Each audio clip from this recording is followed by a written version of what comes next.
Bonjour, je m'appelle Amanda et je suis étudiante en deuxième année d'une double licence lettres et informatique à Sorbonne Université Paris. Comment décrirais-tu ta formation? C'est une formation bidisciplinaire, donc ça englobe deux domaines différents, c'est-à-dire un domaine scientifique plus orienté vers l'informatique et un domaine littéraire plus orienté vers les lettres. Quelles sont les matières que tu étudies? Par rapport aux lettres, les unités d'enseignement que j'ai principalement, c'est d'abord la littérature, que ça soit comparé classique ou littérature française, ça dépend des semestres et ça dépend aussi des niveaux. Il y a également la grammaire ou même on pourrait dire la stylistique. Et après, il y a aussi une matière qui s'appelle écrire et penser la fiction. Par rapport à l'informatique, ça dépend. À la Sorbonne, d'abord à la première année, c'était vraiment très général. On a eu des maths, on a eu de l'informatique. Et c'est qu'à partir de la deuxième année, c'est là que j'ai eu des matières qui allaient un peu plus vers la précision, plus des langages de programmation. Donc au premier semestre de la deuxième année, j'ai fait du C, du Java, du OCaml, des mathématiques discrètes. Peux-tu nous décrire une semaine type? Donc c'est une double licence, donc il y a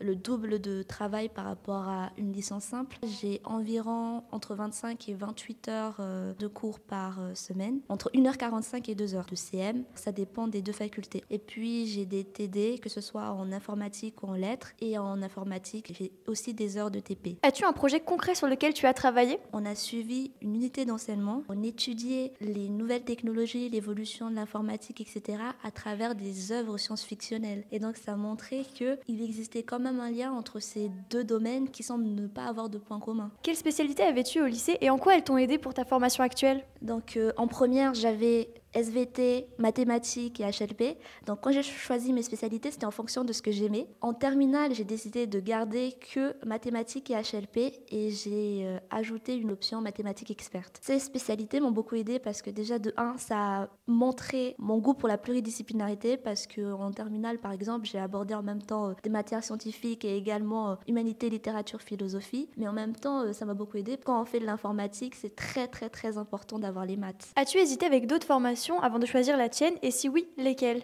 J'ai beaucoup hésité à prendre une double licence mathématiques informatique parce que j'aime beaucoup les maths. Et j'ai aussi hésité avec une autre formation, une licence en mathématiques informatiques appliquées aux sciences humaines et sociales. Donc finalement, j'ai décidé de prendre la double licence. On va dire que c'était un peu la formation qui était assez différente. Comment s'est passée la transition entre le lycée et ta licence? Tout d'abord, je suis une étudiante étrangère, donc je viens de Madagascar. Donc j'ai changé de pays, j'ai dû carrément me séparer de mes parents qui sont restés à Madagascar. Donc arrivée à l'université, là, j'ai dû vraiment être plus indépendante, j'ai dû me gérer toute seule, toute l'administration à dos, enfin, ça a été très intense. Mais je peux dire que c'est quand même possible quand on a vraiment des objectifs, quand on est ambitieuse ou ambitieux, on peut vraiment faire